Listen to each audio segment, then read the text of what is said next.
नमस्कार साथियों। आप लोगों में से ज़्यादातर को तो पता चल ही चुका होगा कि हम पिछले 14 दिनों से यहाँ जंतर मंतर पे अनशन पे हैं, नमक और पानी पे।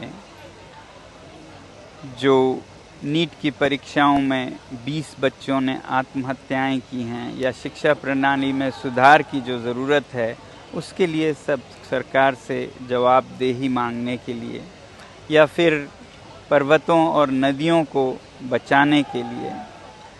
अब तक हम YouTube पर अपडेट्स नहीं दे पाए, इसलिए हम सोच रहे थे कि अब से हम 2-2 दिन के अपडेट्स एक साथ YouTube पर दिया करेंगे, और हमें उम्मीद है आप हमसे जुड़े रहेंगे पहले की तरह। और आपसे उम्मीद ये भी है कि हमारे इस संदेश को आप देश के कोने कोने तक पहुंचाएं। आप चाहे कश्मीर से हों या कन्याकुमारी से, कांग्रेस से ताल्लुक़ रखते हों या बीजेपी से, शिक्षा में तो आपके बच्चे भी होंगे ही, उन पर भी ये सब बीतती होगी या बीतेगा। वैसे ही वो भी तो साफ़ पानी पीना चाहेंगे, साफ़ हवा में सांस लेना चाहेंगे। तो इन्हीं बातों के लिए हमें आपसे समर्थन की उम्मीद है, और आप हमारे इस आवाज़ को यहाँ ना आ पाएँ भी, अनशन पर न बैठ पाएँ भी, घर से ही लोगों में फैला सकते हैं, शेयर कर सकते हैं, ताकि सब लोग सरकार से मांग करें सुधार के लिए।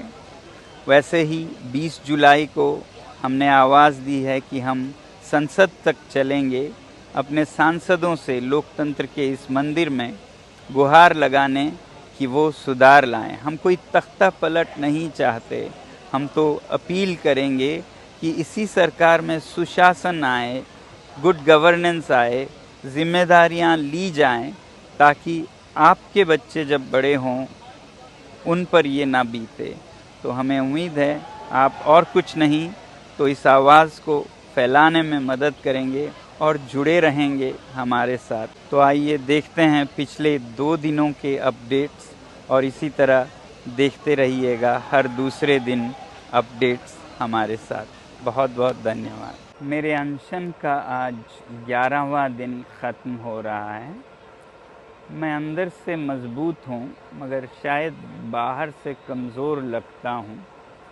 कल शायद मैं शेव करके मुंह धो के आऊँ तो बाहर से भी ठीक लगूँ।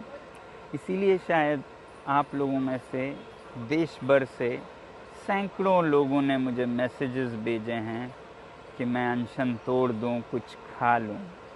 और मेरे लिए भी ये बहुत आसान बात है, मैं चला जाऊँगा, खाता पीता रहूँगा।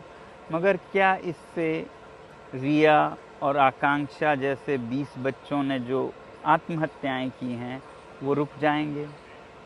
या फिर अगले साल 40 बच्चे, फिर 80 बच्चे और आत्महत्याएं करते जाएंगे? शायद आपको फ़र्क नहीं पड़ता, क्योंकि शायद रिया आपके घर से नहीं, आपकी बहन नहीं। क्या हम लद्दाख और हिमालय के पर्वतों को बचा पाएंगे अगर मैं चला जाऊं? नदियों को बचा पाएंगे? फ़िलहाल तो मैं ये कह सकता हूं कि अगले 10-12 दिन मेरे सेहत को कोई फ़र्क नहीं पड़ने वाला है, मैं डटा रह सकता हूं। उसके बाद मेरे सेहत बिगड़ती जा सकती है। मगर अगर आप सच में चाहते हैं कि मैं ज़िंदा रहूं, तो फिर घर के सोफ़े से मुझे संदेश भेजने से थोड़ा ज़्यादा आप हरकत कर सकते हैं। हम सब मिल के कुछ कर सकते हैं ताकि ये सब ना हो। और उसके लिए मैं ये सोच रहा हूँ कि सबसे सही जगह है हमारे भारत का संसद, जहाँ पर निर्णय लिए जाते हैं, बहस होते हैं, नीतियाँ बनती हैं। तो क्या आप तैयार हैं अगर मैं कहूं कि 20 जुलाई को जब संसद का मॉनसून सत्र शुरू होता है, तो मेरे साथ आप लोग भी जंतर मंतर से संसद तक एक शांतिपूर्ण मार्च करें? अगर ऐसा कर सकते हैं तो बहुत कुछ बदल सकता है।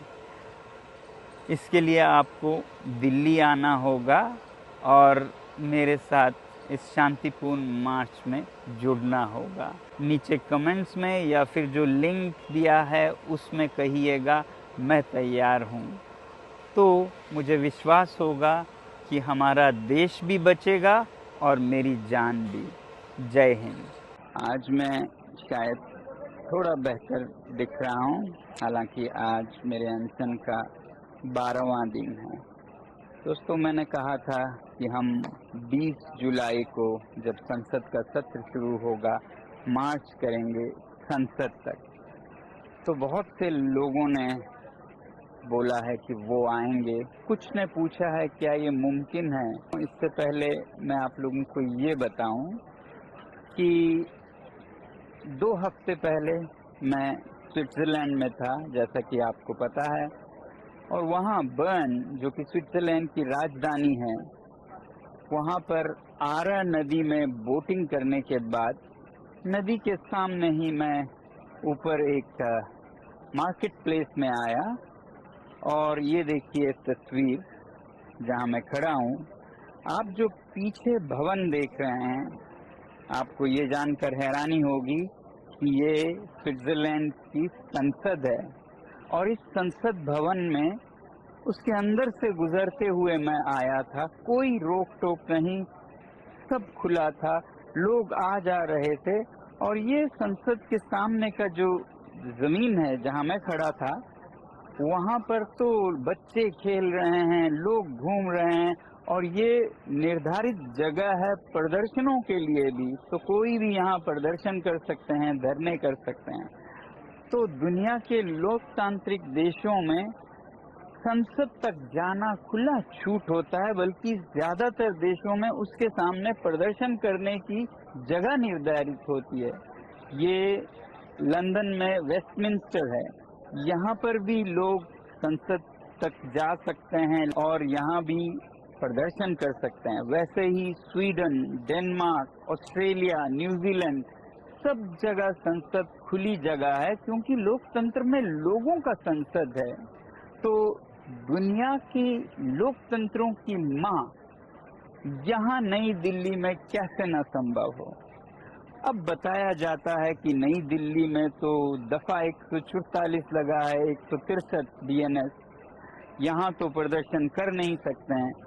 और हमारा संविधान हमें अधिकार देता है अनुच्छेद 19 में कि हम शांतिपूर्ण प्रदर्शन कर सकते हैं। तो ऐसा दफा लगाना राजधानी में और लगाए रखना स्थायी रूप में, ये अपने आप में संवैधानिक नहीं है। ना ही यहाँ जंतर मंतर पर समयबद्ध कर देना कि 10 से 5 तक ही कर देंगे, ये भी संवैधानिक मेरे ख्याल से तो नहीं है। इसलिए मैं विनती करना चाहूँगा इस देश के न्यायविज्ञों से कि वो पुनर्निरीक्षण करे, क्या ये सही है। वैसे तो ऐसा कोई कानून हो नहीं सकता है, मगर फिर भी अगर ऐसा कानून है तो वो कानून ही गलत है। और गांधी जी ने कहा था कि अगर कोई कानून गलत है तो उसे तोड़ना बेहतर है। आज बस इतना ही कहूँगा। याद रखिएगा 20 जुलाई। जय हिंद।